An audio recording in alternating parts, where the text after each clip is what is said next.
Hello doctors. Start करते हैं blood groups. As you know, जैसा कि हमें पता है, ब्लड ऑफ ह्यूमन बीइंग का जो ब्लड होता है डिफर क्या करता है, अलग होता है इन सर्टेन एस्पेक्ट, यानी कई सारी चीज़ों में क्या होता है, अलग होता है। दस यद्यपि it appears to be similar, यद्यपि ये दिखता कैसा है, एक जैसा। अगर हम बात करें तो मैं अगर अपनी बॉडी से ब्लड निकालूं तो उसका अपीयरेंस कैसा होगा, रेड कलर का होगा। अगर तुम अपनी बॉडी से ब्लड निकालो तो उसका अपीयरेंस कैसा होगा, रेड होगा। या किसी भी ह्यूमन बीइंग से अगर हम ब्लड लें तो उसका ब्लड कैसा होगा, रेड कलर का होगा। लेकिन क्या हम किसी का ब्लड किसी को दे सकते हैं? ऐसा नहीं होता है। ठीक है, ब्लड हम क्या कराते हैं, मैच कराते हैं। इसका मतलब कि ब्लड का अपीयरेंस तो सभी का एक जैसा है, लेकिन उसमें कुछ न कुछ क्या होता है, डिफरेंस होता है, जिसकी वजह से हम किसी का भी ब्लड किसी को डोनेट नहीं कर सकते हैं। ठीक है, तो यही कह रहा है कि bloods of the human being differ in certain aspect, कि ह्यूमन का जो ब्लड होता है सर्टेन एस्पेक्ट यानी कई सारी चीज़ों में क्या होता है, अलग होता है। दस यद्यपि it appears to be similar, यद्यपि ये दिखता कैसा है, एक जैसा। Various type of grouping of blood has been done. कह रहा वेरियस टाइप यानी अलग अलग प्रकार की, ठीक है, of the grouping of blood, blood की जो ग्रुपिंग अलग अलग प्रकार की अब तक हैज़ बीन डन की जा चुकी है। टू सच ग्रुप, दो ऐसे ग्रुप हैं, एक क्या है तुम्हारा एबीओ और एक क्या है RH. Widely use all over the world, ये सबसे ज़्यादा इस्तेमाल किए जाने वाले ग्रुप हैं पूरी दुनिया के अंदर। चलो बात करते हैं एबीओ ग्रुपिंग। कह रहा है ABO grouping is based on, ठीक है, कह रहा है एबीओ ग्रुपिंग जो होता है ये आधारित होता है प्रेजेंस और absence of two surface antigen. ठीक है, दो सरफेस एंटीजन की प्रेजेंस या एब्सेंस पे आधारित होता है। और ये एंटीजन कहाँ पे होते हैं, ऑन आरबीसी, कहाँ पे होते हैं, आरबीसी के ऊपर होते हैं। अब ये एंटीजन एंटीजन कहाँ पे होते हैं, आरबीसी पे होते हैं, और इनका नाम क्या होता है, एंटीजन ए और एंटीजन बी। ठीक है, तो ये एंटीजन होते क्या, तो कह रहे हैं एंटीजन क्या होता है, केमिकल्स होते हैं दैट कैन इंड्यूस, जो इंड्यूस कर सकते हैं किस, क्या, इम्यून रिस्पॉन्स को। ठीक है, तो ये हमारी आरबीसी हो गई। आरबीसी के ऊपर कौन सा एंटीजन है, ठीक है, एंटीजन ए है तो ब्लड ग्रुप ए होगा, एंटीजन बी है तो ब्लड ग्रुप बी होगा। अगर ए और बी दोनों है तो क्या होगा, ब्लड ग्रुप क्या होगा, ए बी होगा। और अगर कोई एंटीजन नहीं है तो ब्लड ग्रुप क्या होगा, ओ होगा। ठीक है, तो एबीयू ग्रुपिंग जो है ये किस पे आधारित है, प्रेजेंस और absence of two surface antigen, यानी दो सरफेस एंटीजन पे आधारित है। और ये एंटीजन कहाँ पे पाए जाते हैं, on the surface of RBC, RBC के ऊपर पाए जाते हैं। ठीक है, सिमिलरली इसी प्रकार द प्लाज्मा, ठीक है, कहाँ पे, plasma of the different individual, यानी अलग अलग लोगों के प्लाज्मा के अंदर कंटेन टू नेचुरल एंटीबॉडीज, दो एंटीबॉडीज होती हैं। ठीक है, एंटीबॉडीज क्या होती हैं, प्रोटीन होती हैं, produce in response to antigen. ठीक है, जो प्रोड्यूस होती हैं एंटीजन के रिस्पॉन्स में। The distribution of antigen and antibody in the four groups of blood. ठीक है, कह रहा जो डिस्ट्रीब्यूशन है यानी बंटवारा है एंटीजन और एंटीबॉडी के in the four group of blood, blood के चार ग्रुप में है, A B and O, are given in table 15.1, जो टेबल 15.1 में दिया गया है। यू प्रोबेबली नो दैट, कह रहा तुम्हें शायद पता हो कि ड्यूरिंग ब्लड ट्रांसफ्यूजन, ठीक है, यानी जब किसी का ब्लड किसी को दिया जाता है, any blood can not be use, तो कोई भी ब्लड इस्तेमाल नहीं कर लिया जाता है।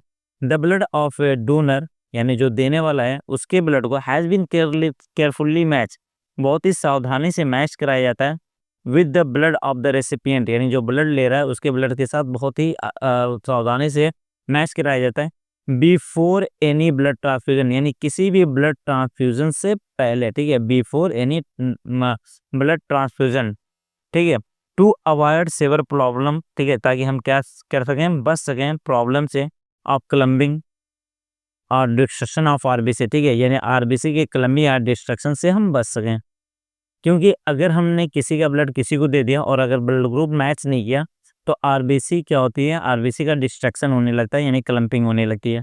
The donors compatibility is also show in figure 15.1। Okay, चलो आइए देखते हैं।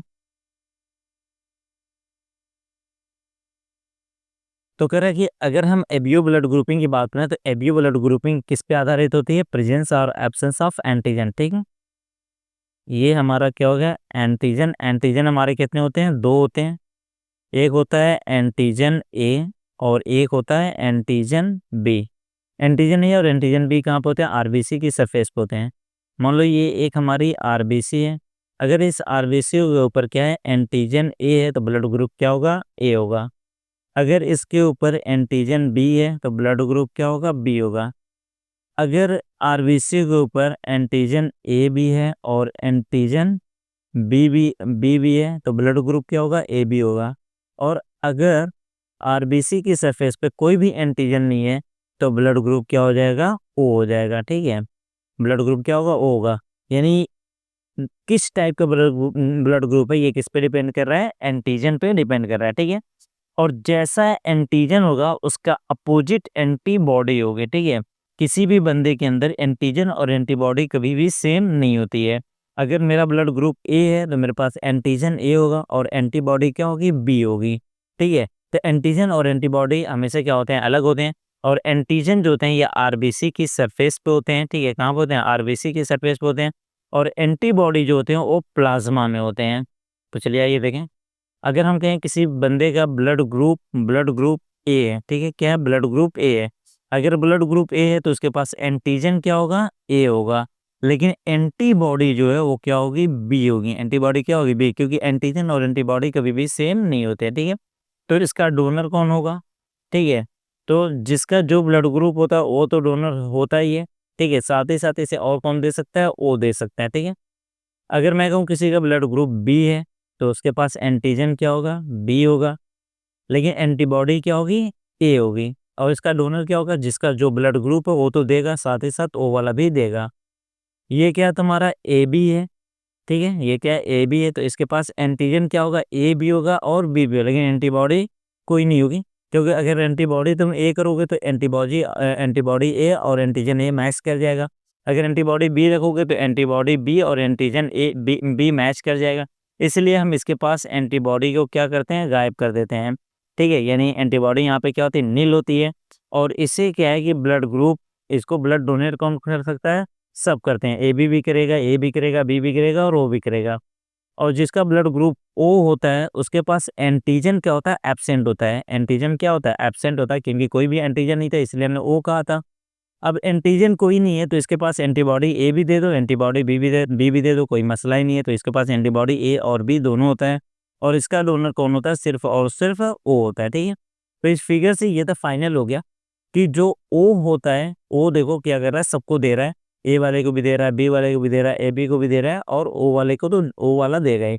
तो ब्लड ग्रुप ओ जो है ये सभी को ब्लड दे रहा है। इसका मतलब ओ जो है ये क्या है, यूनिवर्सल डोनर है। ठीक है, और अगर ब्लड ग्रुप ए बी की बात करें तो ये देखो सबसे ब्लड ले रहा है, ए बी से भी ले रहा है, ए से भी ले रहा है, बी से भी ले रहा है, ओ से भी ले रहा है। तो ब्लड ग्रुप ए बी क्या हो गया तुम्हारा, यूनिवर्सल रेसिपिएंट हो गया। ठीक है, तो ये कह रहा है from the above mention table, यानी जो ऊपर टेबल को मेंशन किया गया है, ठीक है, इट इज इविडेंट, ठीक है, ये एक सबूत है दैट कि ग्रुप ओ ब्लड, यानी जो तुम्हारा ग्रुप ओ ब्लड है, can be donated to the person with any other blood group. तो ये डोनेट कर सकता है, ठीक है, with any other blood group, किसी भी ब्लड ग्रुप वाले को डोनेट कर सकता है। And hence O group individual, इसलिए ओ ग्रुप वाला जो इंडिविजुअल होता है आर कॉल्ड यूनिवर्सल डोनर। इसे हम क्या बोलते हैं, यूनिवर्सल डोनर कहते हैं। ठीक है, person with A B groups, और पर्सन जिसका ए बी ग्रुप है, कैन एक्सेप्ट ब्लड, ये ब्लड को एक्सेप्ट कर सकता है। ठीक है, from person with A B, जिसका ब्लड ए बी है उससे, as well as other groups of blood, और जिनका दूसरा ग्रुप है उनसे भी। देयरफॉर, इसलिए such person are called universal recipient, इसलिए इसे हम क्या बोलते हैं, यूनिवर्सल रिसिपिएंट बोलते हैं। ठीक है, तो ब्लड ग्रुप ओ वाले क्या होते हैं, यूनिवर्सल डोनर होते हैं, और ब्लड ग्रुप ए बी वाले क्या होते हैं, यूनिवर्सल रेसिपिएंट होते हैं। ठीक है,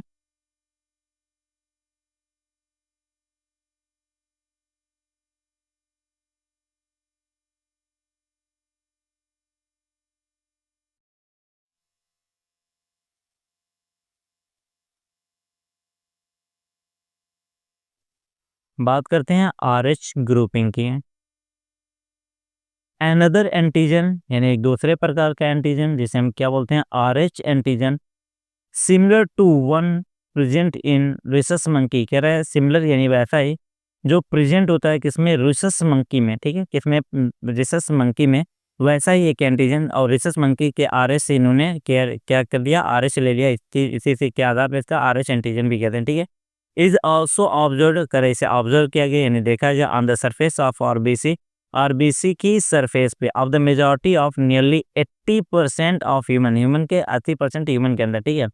कह रहा है कि एक दूसरे प्रकार का एंटीजन, ठीक है, वैसा ही एंटीजन जैसा कि रिसस मंकी में होता है, वैसा ही एक एंटीजन देखा गया कहाँ पे, on the surface of RBC, RBC की सरफेस में, मेजॉरिटी यानी ज़्यादातर लोगों में नियरली 80% ह्यूमन के अंदर देखा गया। Such individual are called Rh positive, और ऐसे इंडिविजुअल को हम क्या कहते हैं, आरएच पॉजिटिव कहते हैं, ठीक है। यानी जिसके आरबीसी के ऊपर, ठीक है, ये हमारी क्या होगी, आरबीसी हो गई। अब आरबीसी के ऊपर क्या होता है, एक तो एंटीजन ए होता है, ठीक है, एक एंटीजन क्या हो सकता है, बी हो सकता है।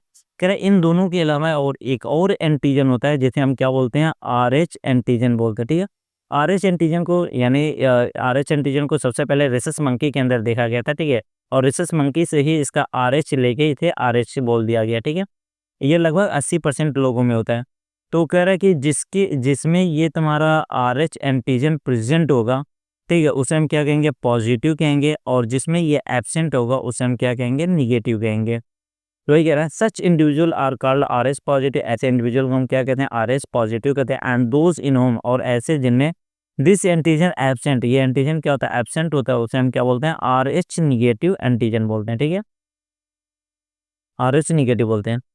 कह रहे एन आरएच निगेटिव पर्सन, कह रहे एक Rh negative person if expose, अगर उसका सामना हो किसके साथ, आरएच पॉजिटिव ब्लड के साथ, विल फॉर्म, तो वो बनाने लगेगा स्पेसिफिक एंटीबॉडी, तो एक स्पेशल एंटीबॉडी बनाने लगेगा अगेंस्ट, खिलाफ, आरएच एंटीजन के खिलाफ, ठीक है।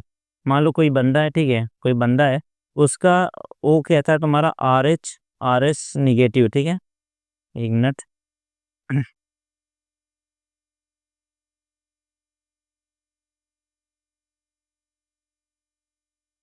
ठीक है, यहाँ पर कोई बंदा है, ठीक है, यहाँ पे कोई बंदा है, और ये बंदा जो है ये तुम्हारा कैसा है, आरएच निगेटिव है, आरएच निगेटिव है। और यहाँ पर एक बंदा है जो कैसा है तुम्हारा, आरएच पॉजिटिव है। अगर इस आरएच पॉजिटिव का ब्लड आरएच निगेटिव वाले के साथ मिक्स हो जाए, तो आरएच निगेटिव वाला तुरंत क्या करेगा, एक एंटीबॉडी बनाने लगेगा आरएच एंटीजन के खिलाफ, ठीक है। तो यही कह रहा है कि if expose an Rh negative person, ठीक है, एन आरएच निगेटिव पर्सन यानी एक Rh negative person if expose, अगर इसका सामना हो जाए किसके साथ, आरएच पॉजिटिव ब्लड के साथ, विल फॉर्म, ये बनाने लगेगा स्पेसिफिक एंटीबॉडी, एक स्पेशल एंटीबॉडी बनाने लगेगा अगेंस्ट द आरएच एंटीजन के खिलाफ। देयरफॉर, इसलिए RH group should also be match, इसलिए आरएच ग्रुप भी हमें मैच कराना चाहिए बिफोर ट्रांसफ्यूजन, यानी ब्लड ट्रांसफ्यूजन से पहले हमें क्या करना चाहिए, आरएच ग्रुप भी मैच कराना चाहिए। A special case of Rh incompatibility, कह रहा है एक स्पेशल केस है आरएच इनकम्पेटिबिलिटी यानी मिस मैचिंग का, ठीक है, हैज़ बीन ऑब्जर्व, जिसे देखा गया between the Rh negative blood of a pregnant mother, ठीक है, कह रहा है एक प्रेग्नेंट मदर थी जिसका ब्लड कहता था आरएच निगेटिव था, with the Rh positive blood of foetus, और जो फिटस था, बच्चा था, उसका ब्लड कहता था आरएच पॉजिटिव था, ठीक है। Rh antigen of the foetus do not get export, ठीक है, कह रहा आरएच एंटीजन जो फिटस का आरएच एंटीजन है, डू नॉट गेट एक्सपोज, उसका सामना नहीं होता है to the Rh negative blood of the mother, ठीक है, ब्लड के आरएच निगेटिव जो आरएच निगेटिव ब्लड जो है मदर का, उसके साथ उसका सामना नहीं होता इन द फर्स्ट प्रेगनेंसी, कब, पहली प्रेगनेंसी में, as the two blood are well separated by the placenta, क्योंकि दोनों ब्लड क्या होते हैं, सेपरेट होते हैं, अलग होते हैं प्लेसेंटा द्वारा। हाउ यूजल, जबकि during the delivery of the first child, जब पहला बच्चा जन्म लेता है, देयर इज ए पॉसिबिलिटी, तो यहाँ पे एक चांस होता है of the exposure of the maternal blood, तो यहाँ पे एक चांस होता है कि माँ का ब्लड क्या हो जाए, एक्सपोज कर जाए, सामना कर जाए to a small amount of the Rh positive blood from the fetus, ठीक है। यानी जब पहला बच्चा जन्म लेता है तो एक पॉसिबिलिटी होती है कि माँ के ब्लड के साथ थोड़ा बहुत बच्चे का ब्लड मिक्स हो सकता है। इन सच केस, इस प्रकार के केस में the mother start preparing, mother क्या करती है, स्टार्ट कर देती है प्रिपेयरिंग बनाना antibody against RH antigen, RH antigen के खिलाफ एंटीबॉडी बनाने लगती है इन हर ब्लड, अपने ब्लड में। In case of her subsequence pregnancy, subsequence का मतलब उसके बाद वाली यानी दूसरी प्रेगनेंसी में, द RH एंटीबॉडी, जो RH एंटीबॉडी है फ्रॉम द मदर से, जो कैसी थी, RH नेगेटिव थी, कैन लीक, वो क्या हो जाएगा, लीक होने लगेगा into the blood of the foetus, foetus के ब्लड में जो पॉजिटिव है, and destroy the foetal RBC, और फिटल की आरबीसी को क्या करेगा, डिस्ट्रॉय करने लगेगा। ठीक है, तो पहले माँ क्या है, नेगेटिव है, बच्चा क्या है, पॉजिटिव है, दोनों का ब्लड क्या है, अलग अलग है, तो कोई मसला, कोई यानी कोई भी प्रॉब्लम नहीं हुआ। लेकिन ड्यूरिंग द डिलीवरी बच्चे का थोड़ा सा ब्लड क्या है, माँ के ब्लड के साथ मिक्स हो गया, तो जैसे ही माँ के ब्लड के साथ मिक्स हुआ तो माँ ने देखा कि यार मेरा तो निगेटिव है, यहाँ पर क्या पॉजिटिव है, तो तुरंत उसके खिलाफ एक एंटीबॉडी बनाने लगी। लेकिन तब तक बच्चा डिलीवर हो गया और बच्चे को कोई प्रॉब्लम नहीं हुई। ठीक है, लेकिन तब तक माँ ने क्या किया, एंटीबॉडी बना लिया। अब अगली प्रेगनेंसी में अगर बच्चा पॉजिटिव हुआ तो वो जो एंटीबॉडी बनी थी वो प्लेसेंटा के थ्रू क्या हो गया, प्लेसेंटा के थ्रू क्या होगी, बच्चे के ब्लड में जाने लगेगी और बच्चे की आरबीसी को डिस्ट्रॉय करने लगेगी। This could be fatal to the fetus, और ये क्या हो सकता है, फेटल यानी घातक हो जाता है फिटस के लिए, और कुछ कॉजेज द सेवरल, या ये क्या कर सकता है, कुछ दिक्कतें करा सकता है, जैसे एनीमिया करा सकता है, एंड जॉन्डिस, या जॉन्डिस करा सकता है बेबी को। ठीक है, दिस कंडीशन इज कॉल्ड, इस कंडीशन को क्या कहते हैं, एरिथ्रोब्लास्टोसिस फेटालिस। ठीक है, दिस कैन बी अवॉइडेड, इससे हम बच सकते हैं बाय एडमिनिस्ट्रेटिंग, यानी देकर anti-RH antibody to the mother. ठीक है, immediately after the delivery of the first child. कह रहे ऐसे केस में हम क्या करेंगे, anti-RH एंटीबॉडी देंगे मदर को इमीडिएटली, तुरंत, after the delivery of the first child, यानी पहले बच्चे के जन्म के तुरंत बाद माँ को क्या करेंगे, anti-RH एंटीबॉडी का इंजेक्शन दे देंगे। ठीक है, तो एरिथ्रोब्लास्टोसिस फेटालिस के केस में क्या होता है, माँ क्या होती है, RH निगेटिव होती है और बच्चा कैसा होता है, RH पॉजिटिव होता है। लेकिन फर्स्ट डिलीवरी में कोई प्रॉब्लम नहीं होती, नहीं पहले बच्चे को कोई मसला नहीं होता है, जो भी प्रॉब्लम आएगी वो क्या होगी, दूसरे बच्चे में आएगी। ठीक है, और इसमें बच्चे को प्रॉब्लम क्या हो सकती है, एनीमिया हो सकती है या जॉन्डिस हो सकती है। ओके, चलिए देखते हैं आगे।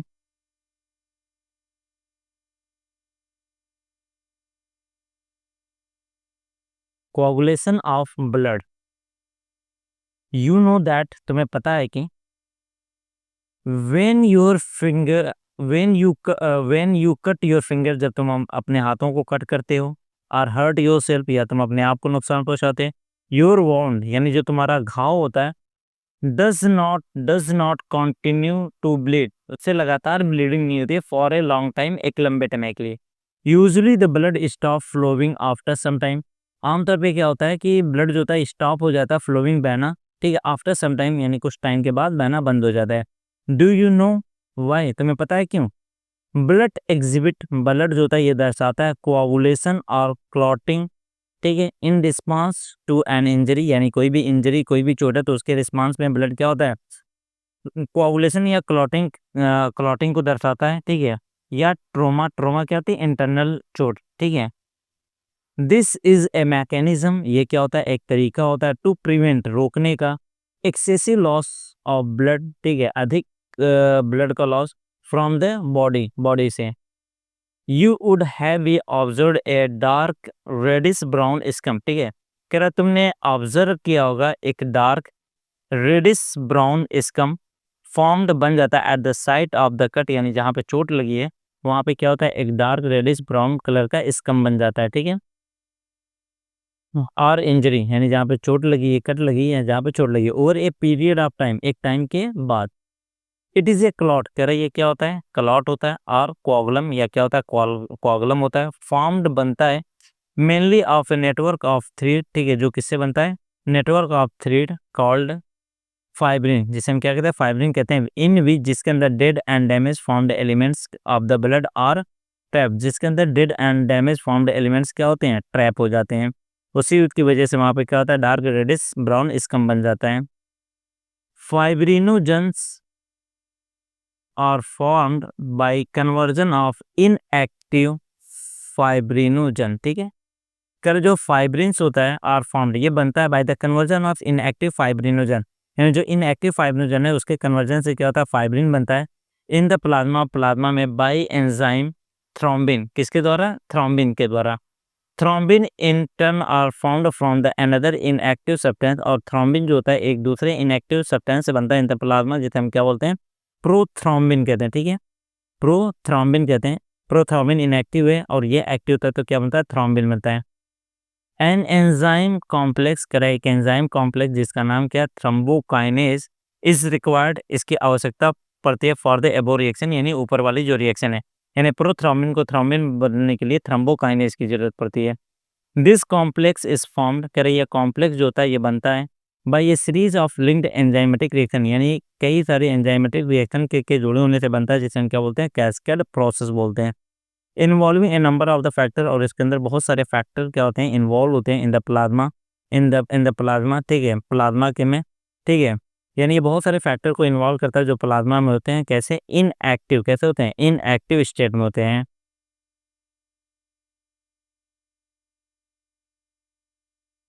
एन इंजरी और ट्रोमा करे, एक इंजरी या ट्रोमा स्टिमुलेट करता है प्लेटलेट्स को, यानी वो प्लेटलेट्स, यानी अगर कोई चोट या ट्रोमा है तो ये स्टिमुलेट करते हैं किसको?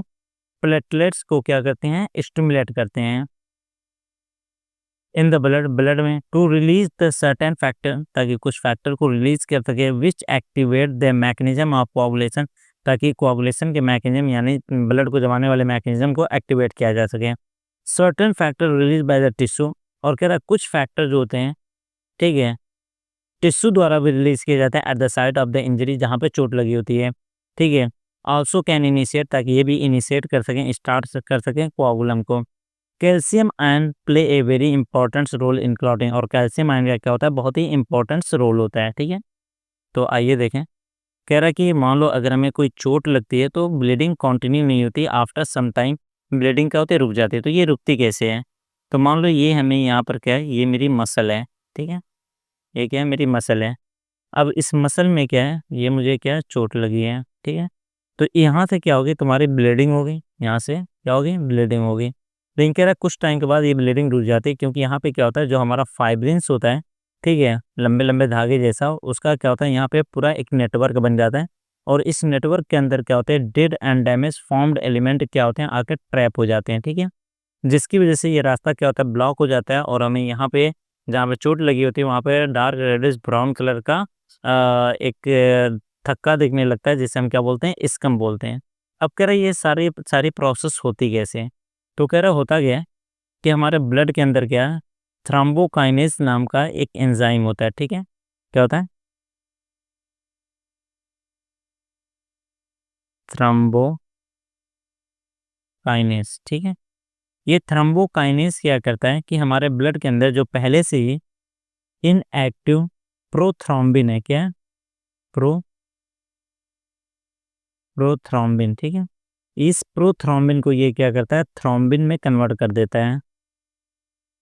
और ये जो हमारा थ्रोम्बिन होता है ये क्या करता है कि फाइब्रिनोजन, ठीक है, फाइब्रिनोजन जो कैसा है? इनएक्टिव है, फाइब्रिनोजन जो इनएक्टिव है इसे क्या करता है? फाइब्रिन में कन्वर्ट कर देता है, ठीक है। और ये जो फाइब्रिन होता है ये क्या करता है? जाके जहाँ पे चोट लगी होती है वहाँ पे एक नेटवर्क बना लेता है, और उसके अंदर डेड और फॉर्म्ड एलिमेंट क्या होते हैं? जाके इकट्ठा हो जाते हैं, जिसकी वजह से रास्ता ब्लॉक हो जाता है। साथ ही साथ जहाँ पे चोट लगी होती है यहाँ के जो टिश्यू होते हैं ना, ये भी क्या करते हैं? कुछ चीज़ों को रिलीज़ करते हैं ताकि ये प्रोसेस और जल्दी हो सके। और जब हमें चोट लगती है तो जो हमारे प्लेटलेट्स होते हैं उसको भी स्टिमुलेट किया जाता है कि वो भी क्या करें? कुछ फैक्टर को रिलीज़ करें, ठीक है, जिसकी वजह से हमारा ब्लड जल्द से जल्द जम जाए। और इस इन सारे प्रोसेस में क्या होता है? एक आयन का भी बहुत ही इंपॉर्टेंट रोल होता है, और वो कौन सा आयन होता है? कैल्शियम आयन होता है। ओके, चलिए आइए देखते हैं।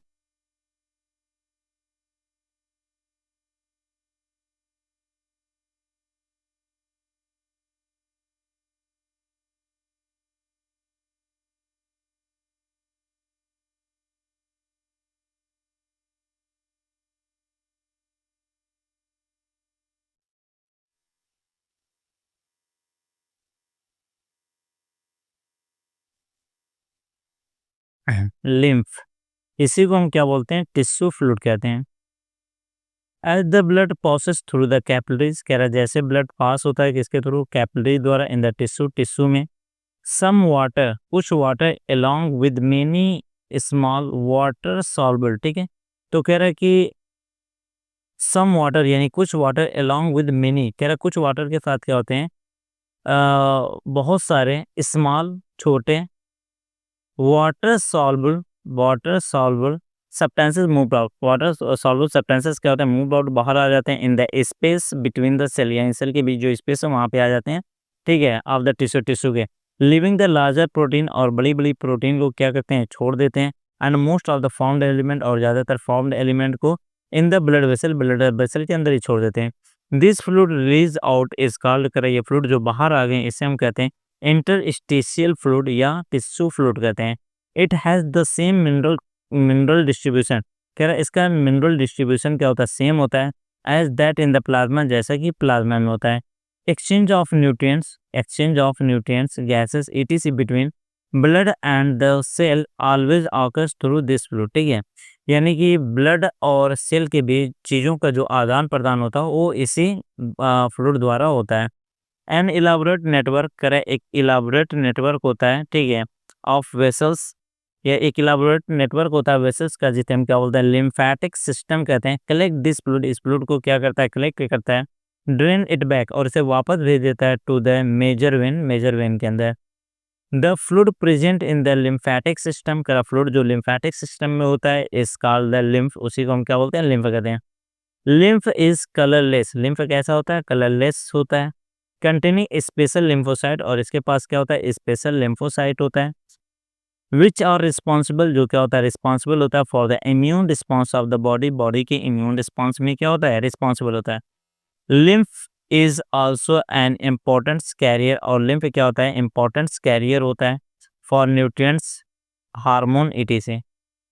फैट आर ऑल्सो ऑब्जर्व, कह रहा फैट जो होता है ये एब्जॉर्व होता है थ्रू द लिम्फ, किसके द्वारा, लिम्फ द्वारा, इन द लैक्टियर, किसमें, लैक्टिल में, present in the intestinal village, जो इंटेस्टाइनल विलेज में लैक्टिल है उसके द्वारा फैट को उस लिम्फ द्वारा फैट को क्या किया जाता है, एब्जॉर्ब किया जाता है, ठीक है।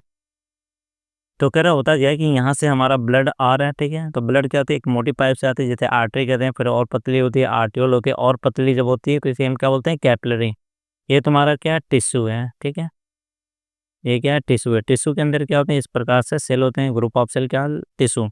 तो ये बहुत पतली पाइप होगी, जब इसके अंदर एंटर करती है तो इसी को हम क्या बोलते हैं, कैपिलरी, ठीक है। तो कह रहे हैं इसके अंदर क्या है, तुम्हारा ब्लड फ्लो कर रहा है, तो इसके साथ के इसमें क्या होता है कि यहाँ से क्या होती है, वाटर, और वाटर के अंदर सॉल्युबल स्मॉल सब्सटेंसेस, ठीक है, स्मॉल सब्सटेंसेस, ठीक है, क्या होते हैं, बाहर आ जाते हैं, और लार्जर प्रोटीन और most of the formed element यहीं पे छूट जाते हैं।